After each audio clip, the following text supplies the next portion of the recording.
দূরে টেবিলে বসে থাকা অতনুবাবুকে দেখে সুপ্রিয়া দেবী সহ সবাই খুব অবাক হয়। এমন সময় সুপ্রিয়া দেবী রবিকে বলে, এই রবি, তোর বাবাকে একটা ফোন করতো। উনি ফোন তুললে জিজ্ঞাসা কর উনি কোথায় আছেন। কিন্তু মা, বাবা তো আমাদের চোখের সামনে টেবিলটায় বসে আছে। আমি পুরো শিওর ওটা বাবাই আছে। আমিও জানি ওটাই তোর বাবা, কিন্তু আমি এখন যা বলছি তুই তাই কর। তুই ওনাকে ফোন করে জিজ্ঞাসা কর উনি কোথায় আছেন, আর শোন উনি কি উত্তর দেন। তার সঙ্গে বেশ কিছুক্ষণ কথা বলবি, মিনিট 10 পর ফোন রাখবি, বুঝেছিস? রবি সুপ্রিয়া দেবীর কথা অনুযায়ী অতনুবাবুকে ফোন করে। এদিকে ফোনের রিং বাজার সঙ্গে সঙ্গে অতনুবাবু পাশে বসে থাকা পল্লবী নামক মেয়েটিকে বলে, এক্সকিউজ মি পল্লবী, আমার একটা ফোন আসছে, আমি এক্ষুনি আসছি, তুমি ততক্ষণ স্যুপটা এনজয় করো। হ্যাঁ নিশ্চয়ই, একটু তাড়াতাড়ি এসো কিন্তু, আমি একা একা বোর ফিল করছি। সে তো অবশ্যই সুইটহার্ট, তুমি একটু ততক্ষণ বসো, আমি কলটা সেরেই আসছি। এই বলে অতনুবাবু সেখান থেকে উঠে চলে যান। এদিকে সুপ্রিয়া দেবী সেই মেয়েটির টেবিলের কাছে যান এবং বলেন, এক্সকিউজ মি, আমি কি এখানে 2 মিনিটের জন্য বসতে পারি? আসলে আমি না কোনো টেবিল পাচ্ছি না বসার জন্য, তাই ম্যানেজার আমাকে ওয়েট করতে বললেন। আশপাশের কোনো টেবিল খালি হলে আমি এক্ষুনি চলে যাব। হ্যাঁ নিশ্চয়ই, বসুন না, এমনিতেও এখানে দুটো চেয়ার ফাঁকাই আছে, আপনি চাইলে এখানেই কিছুক্ষণ বসতে পারেন। সুপ্রিয়া দেবী বসতে গিয়ে লক্ষ্য করেন টেবিলে একটি কেক রয়েছে। কেকের উপরে হ্যাপি বার্থডে পল্লবী লেখা আছে। কেকটি দেখে তিনি মেয়েটিকে জিজ্ঞাসা করেন, আপনার নাম নিশ্চয়ই পল্লবী? আজকে কি আপনার জন্মদিন? ও হ্যাঁ, আপনি এই কেকটা দেখে বলছেন তো? আর বলবেন না, এইসব আমার বয়ফ্রেন্ডের পাগলামো। আমি এত করে বারণ করলাম এসব করো না, কিন্তু কিছুতেই শুনলো না। ওর কাছে নাকি আমার বার্থডেটা সব থেকে বেশি ইম্পর্টেন্ট, তাই অফিসের কাজকর্ম সবকিছু বন্ধ রেখে এখানে আমার সঙ্গে সেলিব্রেট করতে এসেছে। কিরকম পাগলামো বলুন তো? পল্লবীর কথাগুলো সুপ্রিয়া দেবীর কানে বোম ফাটার মতো লাগছিল। তিনি কিছুতেই বিশ্বাস করতে পারছিলেন না যে তার স্বামী তার সঙ্গে এভাবে প্রতারণা করছে, কিন্তু কোনো রকম নিজেকে সামলে নিয়ে বলেন, তাহলে মনে হয় ভদ্রলোক আপনাকে খুবই ভালোবাসেন। কিছু মনে না করলে একটা কথা বলবো? তা আপনাদের সম্পর্কটা কি অনেক দিনের? আরে এতে মনে করার কি আছে, আমাদের সম্পর্ক খুব বেশি দিনের না। ও আসলে আমার জামাইবাবুর ফ্রেন্ড। একটা পার্টিতে আমার সঙ্গে ওর দেখা হয়েছিল। আমাকে দেখেই নাকি ওর আমাকে খুব পছন্দ হয়েছে। তারপর থেকে আমরা প্রায় দেখা করতে থাকি, আর ধীরে ধীরে আমাদের সম্পর্ক গড়ে ওঠে। আপনি ওনার সঙ্গে সম্পর্ক করার আগে ওনার ব্যাপারে জানতে চাননি? মানে উনি কে, কি করেন, ইত্যাদি ইত্যাদি?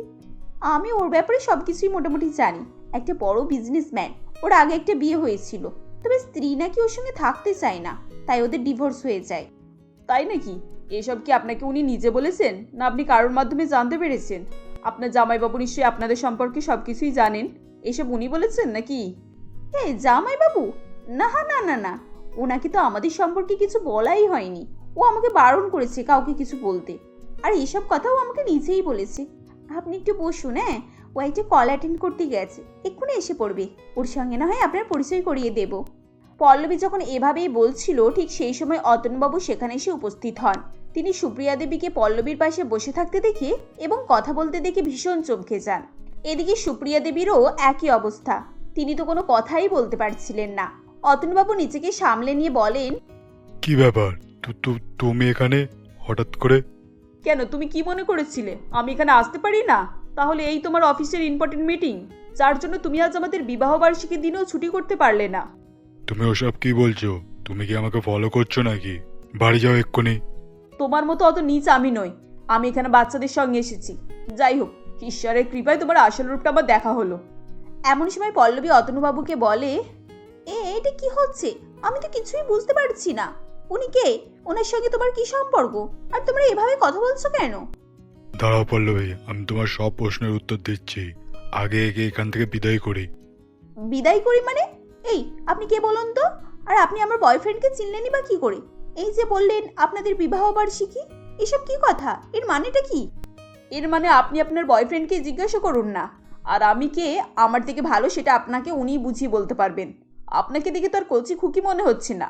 সবকিছু না জেনে শুনে একটা বাবার বয়সী পরপুরুষের সঙ্গে সম্পর্ক করতে আপনার লজ্জা করে না? এসব আপনি কি বলছেন নাকি? আপনার মাথা ঠিক আছে তো? এমন সময় রবি, রুমা ও ঝুমা সেখানে এসে উপস্থিত হয়। তারা অবাক হয়ে সব কথা শুনছিল। রবি অতনুবাবুকে দেখে বলে, বাবা, তুমি যে এক্ষুনি আমাকে বললে তুমি অফিসে মিটিংয়ে আছো, তুমি তাহলে আমাকে মিথ্যে কথা বললে বাবা? হোয়াট? বাবা? এটা কি তোমার ছেলে? তোমার এত বড় ছেলেও আছে? আমি শুধু একাই না সন্তান না, এই দুজন মেয়েকে দেখছেন, এরাও ওনার মেয়ে। আর আমরা এতদিন ধরে একটা হ্যাপি ফ্যামিলির মতো বসবাস করছিলাম। ও মাই গড, অতনু, তুমি আমাকে এত মিথ্যা কথা বলেছো? তুমি তো বলেছিলে যে তোমার ওয়াইফের সঙ্গে তোমার ডিভোর্স হয়ে গেছে আর তোমার কোনো সন্তান আছে। এ ব্যাপারে তো তুমি আমাকে কখনোই কিছু বলোনি। দেখো, আমি তোমাকে সবই বুঝিয়ে বলবো।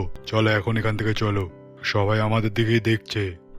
দেখুক, সবাই দেখুক, তুমি আগে আমার কথার উত্তর দাও, তারপরে আমরা এখান থেকে যাব। এইসব কথাবার্তার মাঝে সুপ্রিয়া দেবী হঠাৎ অসুস্থ হয়ে যান এবং মাথা ঘুরে মেঝেতে পড়ে যান। রবি, রুমা ও ঝুমা তাকে ধরাধরি করে গাড়িতে নিয়ে আসে এবং বাড়ি ফিরিয়ে নিয়ে আসে। এই ঘটনার পর অতনুবাবু দুদিন বাড়ি ফেরে না। এদিকে সুপ্রিয়া দেবী কি করবেন কিছুই বুঝতে পারছিলেন না, কারণ এই শহরে আশ্রয় দেওয়ার মতো কোনো আত্মীয় তাদের ছিল না। আর তার মা বাবা অনেকদিন আগেই মারা গেছেন এবং একমাত্র দাদা তার বিয়ে দিয়ে বিদেশে গিয়ে নিজের সংসার সেটেল করেছে। তিনি আর বোনের খোঁজ খবরও নেন না। এমন অবস্থায় তার এ বাড়িতে মুখ বুজে থাকা ছাড়ার কোনো উপায়ও ছিল না। এদিকে রুমা ও ঝুমা সবকিছুর জন্য তাদের মাকেই দায়ী করতে থাকে। রুমা সুপ্রিয়া দেবীকে বলে, দেখো মা, আমরা জানি বাবা যেটা করেছে সেটা অন্যায়, কিন্তু তুমি ভেবে বলো তো বাবা এরকম কেন করেছেন? তুমি নিজের দিকে কখনো তাকিয়ে দেখেছো? তুমি একজন সাধারণ মহিলা, তোমার মধ্যে কি এমন আছে যে বাবার মতো একজন ধনী ব্যবসায়ী তোমাকে নিয়ে সারা জীবন থাকবে? সত্যি কথা বলতে, কালকে যখন পল্লবী আন্টিকে দেখলাম তখন তো আমি অবাক হয়ে গেছি। উনি কত স্মার্ট, কত মডার্ন। এরকম মেয়ে দেখলে তো সবাই তার প্রেমে পড়ে যাবে। সবকিছু শুনে সুপ্রিয়া দেবী ঝুমাকে এক চড় কষিয়ে বলেন, তোদের মতো সন্তান থাকার থেকে না থাকা অনেক ভালো। তোরা তোদের বাবার মতোই স্বার্থপর আর লোভী। সরে যা, সরে যা আমার চোখের সামনে থেকে। এই ঘটনার পর কয়েকদিন পল্লবীর সঙ্গে অতনুবাবু দেখা সাক্ষাৎ বন্ধ হয়ে যায়। কিছু কথাই বলে না। টাকার সব থেকে উপরে এ কথা পল্লবীও বুঝতে পারে। সে আবার অতনুবাবুর সঙ্গে আগের মতো সম্পর্ক ঠিক করে নেয় এবং সে অতনুবাবুকে বলে, দেখো, আমি তোমার সঙ্গে ফিরতে আবার রাজি আছি, কিন্তু তোমাকে আমার সঙ্গে একটা প্রমিস করতে হবে। যদি তুমি তোমার প্রমিস রাখো তাহলে আমরা আবার আগের মতো এক হতে পারি। কি করতে হবে বলো ডার্লিং, তোমার জন্য আমি সবই করতে রাজি। তুমি শুধু সবকিছু ভুলে আগের মতো আমাকে খালি অ্যাকসেপ্ট করে নাও। তাহলে আমার কথা শুনো, তোমাকে তোমার ছেলে, মেয়ে, ওয়াইফ সবাইকে ছাড়তে হবে আর আমাকে বিয়ে করে ওই বাড়িতে নিয়ে যেতে হবে। আচ্ছা ঠিক আছে, তুমি যেমন চাইছো তেমনই হবে। আমি এখানকার সবচেয়ে বড় শিল্পপতি, এমনিতেই আমার চারপাশে অনেক নাম সুনাম আছে। আমাকে একটু সময় দাও, আমি একটু নিজের মতো করে হ্যান্ডেল করে সবকিছু সমাধান করে নিচ্ছি। ঠিক আছে, আমি তোমাকে 1 বছর সময় দিচ্ছি। এই 1 বছরের মধ্যেই তোমাকে সবকিছু ঠিকঠাক করে আমি বিয়ে করে নিয়ে যেতে হবে, আর ততদিন তুমি আমার সঙ্গে দেখা করতে পারবে না। পল্লবীর এই শর্ত মেনে অতনুবাবু 1 বছরের মধ্যে তার 3 ছেলে মেয়ের বিয়ে দিয়ে দেন। কিন্তু 1 বছর পেরিয়ে যাওয়ার পর পল্লবী তাকে বিয়ের জন্য ফোর্স করতে থাকে। একদিন সকালে অতনুবাবু বাড়ি ফিরে আসেন। তাকে দেখে সুপ্রিয়া দেবী বলেন, তুমি আবার ওই মেয়েটার সঙ্গে দেখা করতে গিয়েছিলে? তুমি কি চাও যে আমি এই বাড়ি থেকে বেরিয়ে যাই? তোমার লজ্জা করে না? বাড়িতে ছেলে, ছেলের বউ সবাই থাকতে তুমি বাইরে গিয়ে দিনের পর দিন কাটিয়ে আসছো। দেখো, তুমি শুধু শুধু আমার সঙ্গে এইভাবে অশান্তি করো না। আমি আগেই বলেছি, এই ব্যাপার নিয়ে আমি আর কোনো আলোচনা করতে চাই না। কেন তুমি এরকম করছো বলো? এই মেয়েটা তোমার টাকা ছাড়ার কিছুই চেনে না। ও তোমাকে রাস্তার ভিখিরি বানিয়ে দিয়ে ছাড়বে। এভাবেই সুপ্রিয়া দেবী চিৎকার চেঁচামেচি করে কান্নাকাটি করতে থাকেন। টুম্পা আড়াল থেকে দাঁড়িয়ে সবকিছুই লক্ষ্য করে এবং সে তার রুমের ভিতরে গিয়ে রবিকে বলে, এই যে শুনছো, তুমি বাবাকে প্লিজ বোঝাও না, উনি কেন এরকম করছেন? আমাদের এত সুখের একটা পরিবার এই বাইরের মহিলার জন্য তছনছ হয়ে যাবে। আমি কি করব বলো? বাবাকে এ ব্যাপারে আমি অনেকবার বোঝানোর চেষ্টা করেছি, কিন্তু বাবা আমার কথা শুনছেই না। তা বলে তো আর আমরা চুপচাপ বসে থাকতে পারি না। আমি মাকে দিনের পর দিন কষ্ট পেতে দেখেছি। উনি লুকিয়ে লুকিয়ে কান্নাকাটি করেন। ওনার শরীরটা দেখেছো একবার, কত ভেঙে গেছে। এভাবে চলতে থাকলে উনি আরও অসুস্থ হয়ে যাবেন। তোমাকে কিছু একটা করতেই হবে। ঠিক আছে, বাবা সন্ধ্যার সময় ফিরলে আমি বাবার সঙ্গে এ ব্যাপারে কথা বলবো। সেদিন সন্ধ্যাবেলা বাড়ি ফিরে অতনুবাবু রবি এবং সুপ্রিয়া দেবীকে ডেকে বলেন, রবি, তোর মায়ের সঙ্গে থাকা আমার পক্ষে সম্ভব না। আমি ডিভোর্সের কাগজপত্র নিয়ে এসেছি, ওকে বলবি এখানে সই করে দিতে। তারপর ও যেখানে খুশি সেখানে চলে যেতে পারে। বাবা, তুমি এ কি বলছো? তুমি মাকে ডিভোর্স দেবে? কিন্তু মা এই বয়সে কোথায় যাবে? তুমি ছাড়া আর কে আছে বলো? কে কোথায় যাবে না যাবে তার দায়ভার আমি নিয়ে বসে নেই। ও যেখানে খুশি সেখানে চলে যেতে পারে। আমি শুধু আমার ডিসিশনটাই শুনিয়ে দিয়েছি। আর হ্যাঁ, তোরা তিনজনে আমারই সন্তান। এ বাড়িতে তোদেরও অধিকার আছে। তোরা তোদের পরিবার নিয়ে এ বাড়িতেই থাকবি। এক কথা দু কথাই ঝগড়া অনেক বেড়ে যায়। সন্ধ্যাবেলা টুম্পা তার বাবা মার সাথে দেখা করতে তাদের বাড়িতে যায় এবং তাদেরকে সমস্ত ঘটনা বলে। সবকিছু শুনে টুম্পার মা বলেন, কিন্তু মা, তুই এখন কি করবি? তোর স্বামী তো কোনো ইনকাম করে না। তোর শ্বশুরের টাকাতেই সংসার চলে। তুই যদি তোর শাশুড়ির সঙ্গে বেরিয়ে যাস তাহলে তোরা কি করে সংসার চালাবি বলতো?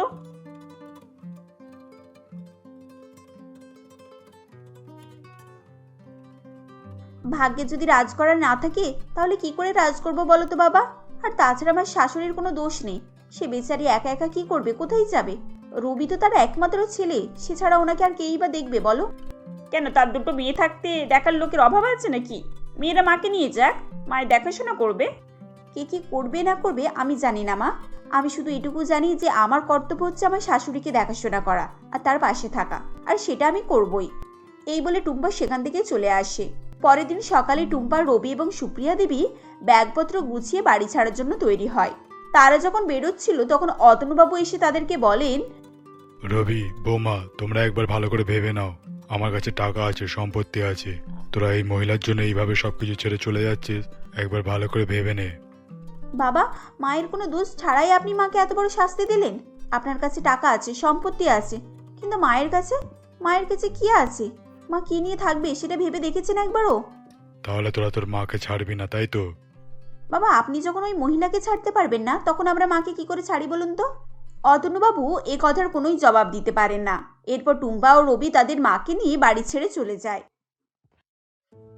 আয়ুষ তার স্ত্রী মনীষা এবং এক বোন লতা ও মেয়ে স্নেহাকে নিয়ে জংলাহাটা নামক গ্রামে বাস করত। জংলাহাটা গ্রামটি এক প্রত্যন্ত আদিবাসী জঙ্গলময় গ্রাম ছিল, যেখানে চারিদিকে বন জঙ্গল, গাছপালা তথা প্রাকৃতিক সৌন্দর্যে পরিপূর্ণ ছিল। সেখানে মানুষজনের সংস্কৃতি একেবারেই পুরানো বললেই চলে। তারা শহরের মানুষের মতো অতটা আধুনিকত্ব এবং নতুনত্বের কিছুই বুঝত না। তারা একেবারেই সাদামাটা সরল জীবনযাপন অতিবাহিত করত। আয়ুষ তাদের গ্রামে চাষবাস করে কোনো ক্রমে দিন যাপন করত। এভাবেই কোনো ক্রমে তাদের সংসার চলে যেত। এমনই একদিন আয়ুষ এবং মনীষা তাদের জমিতে চাষবাস করছিল।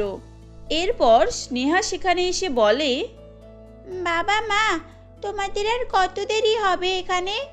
আমার খুব জোরে খিদে পেয়েছে, তাড়াতাড়ি বাড়ি চলো না, আমি বাড়িতে গিয়ে পান্তা ভাত খাবো। হ্যাঁ রে মা, এই তো আমাদের কাজ প্রায় শেষ হয়েই এসেছে। এখন তুই একটুখানি ধৈর্য ধর। হ্যাঁ, এখন তুমি ওই সব কথাতেই রাজি হয়ে যাও।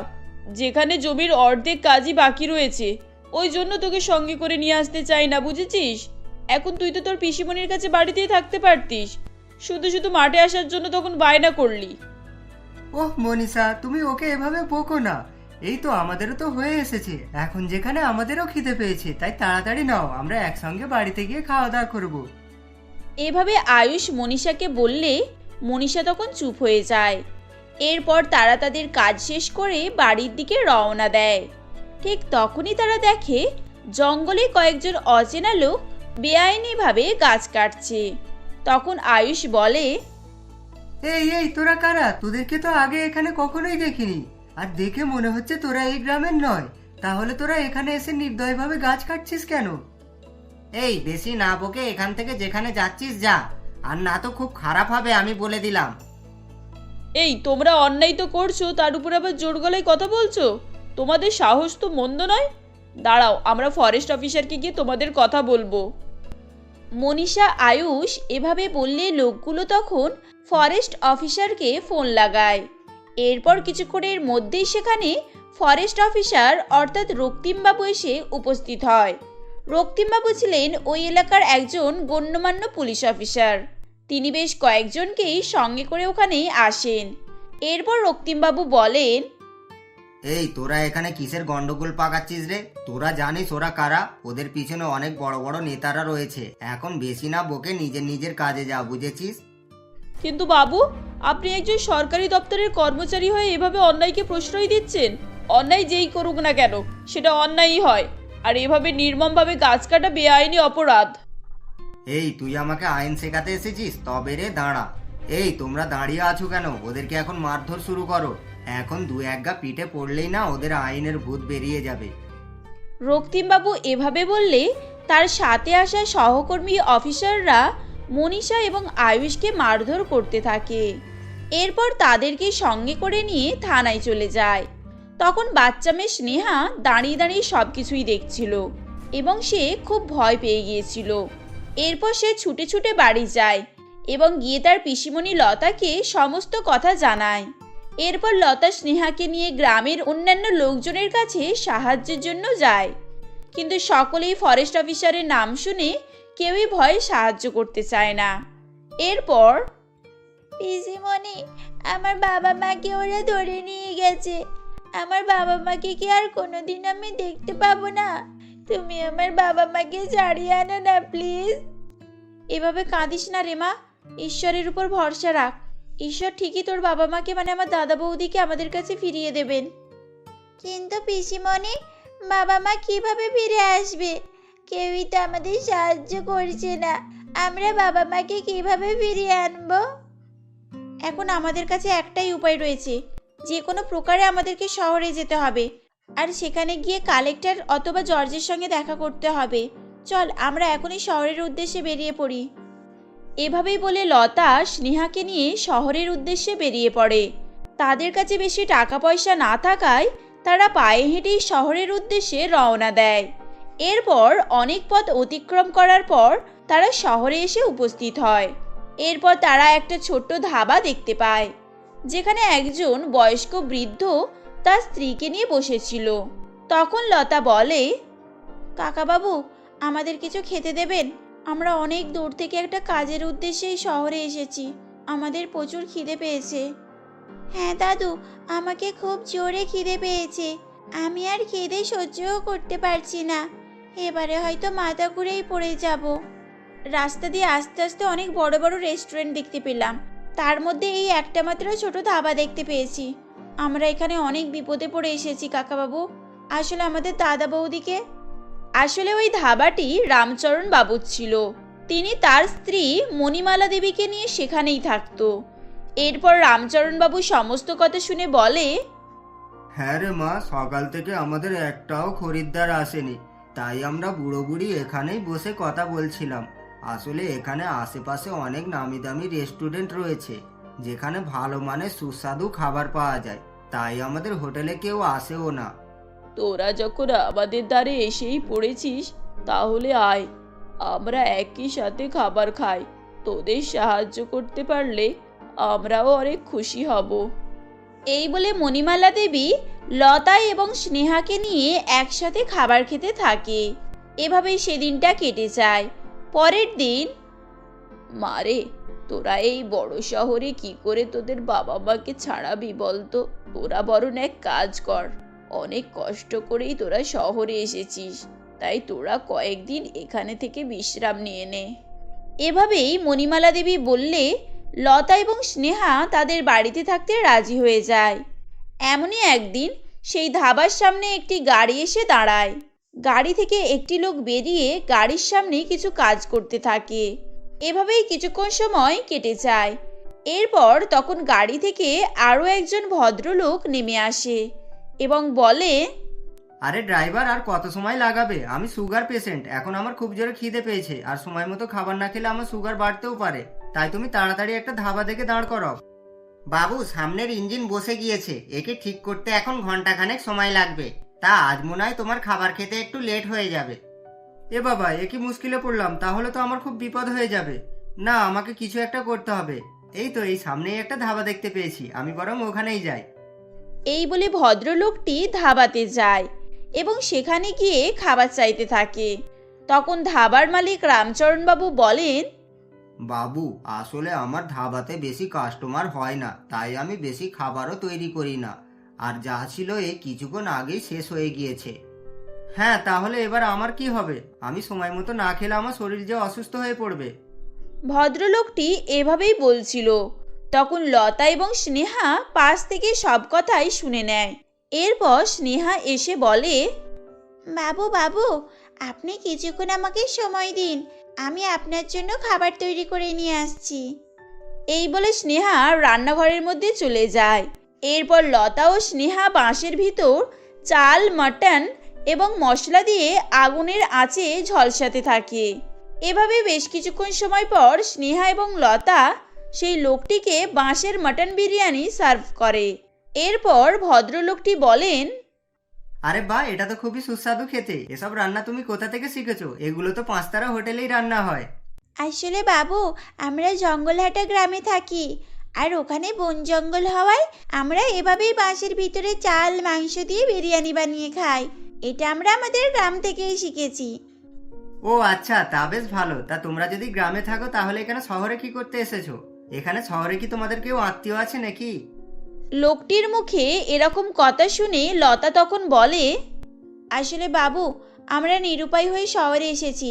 আমার দাদা বৌদি বেআইনিভাবে গাছ কাটার বিরুদ্ধে প্রতিবাদ করায় তাদেরকে পুলিশ ধরে নিয়ে গেছে, আর আমরা ছাড়াতেই এখানে এসেছি। কাকু, আপনাকে দেখে তো অনেক বড় লোক বলেই মনে হচ্ছে, তা আপনি আমাদেরকে একটু সাহায্য করবেন? আমাদেরকে কোনো কালেক্টর বা জর্জের কাছে একবার নিয়ে যাবেন?